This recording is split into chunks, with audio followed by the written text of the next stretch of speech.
آج ہمارے پاس محفل میلاد کا پروگرام تھا اور الحمدللہ بڑے دور دور سے زیادہ تر عقیدت مند آئے اور بہت ہی جوش و خروش کے ساتھ، اور پیرزادہ سید محمد ثاقب رضا مصطفی صاحب تشریف فرما ہوئے اور بہت ہی عقیدت اور احترام کے ساتھ لوگوں نے بڑے جوش و جذبے کے ساتھ یہ محفل منائی اور بہت ہی خوشی ہوئی۔ اللہ تعالیٰ ہماری اس کاوش کو قبول فرمائے۔ اللہ تعالیٰ سے دعا ہے کہ اللہ تعالیٰ ہم سب کو اس طرح کی محفلیں سجانے کی ہمت اور توفیق عطا فرمائے۔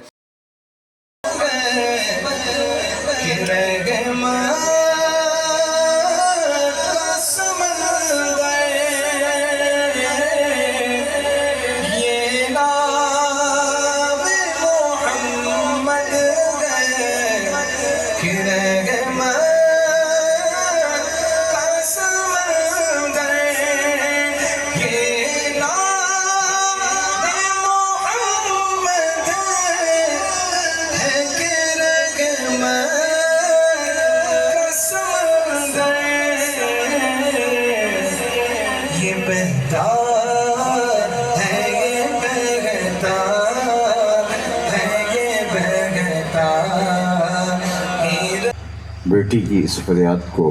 نظر انداز کرتے ہوئے اس کو مٹی تلے زندہ دفن کر دیتا، اس کے آنسو بھی اسی ریت میں جذب ہو جاتے اور اس کی چیخیں بھی دب جاتی ہیں اسی ریت میں۔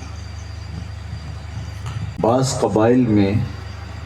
یہ 100% مروج تھا، بعض قبائل میں جزوی طور پہ مروج تھا کہ وہ بیٹیوں کو زندہ درگور کر دیتے تھے۔ قرآن نے کہا وَإِذَا بُشِّرَ أَحَدُهُمْ بِالْأُنثَىٰ، جب کسی کو یہ خبر دی جاتی کہ اس کے ہاں بیٹی نے جنم لیا ہے تو اس کا منہ سیاہ پڑ جاتا، اس کے چہرے کا رنگ بدل جاتا شرمندگی کی وجہ سے کہ میں بیٹی کا باپ بن گیا ہوں۔ آبرو بچانے کا ایک ہی طریقہ اس معاشرے میں تھا کہ وہ بیٹی کو اپنے ہاتھوں سے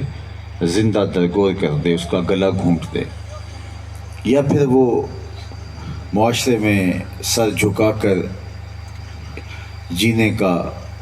سر جھکا کر زندگی گزارنے کا ارادہ کر لے۔ اگر سر اٹھا کے جینا ہے، اپنی پگ کو داغ نہیں لگنے دینا، تو پھر اس کو بیٹی کو زندہ درگور کرنا ہوتا تھا، اور یہ عرب میں مروج تھا۔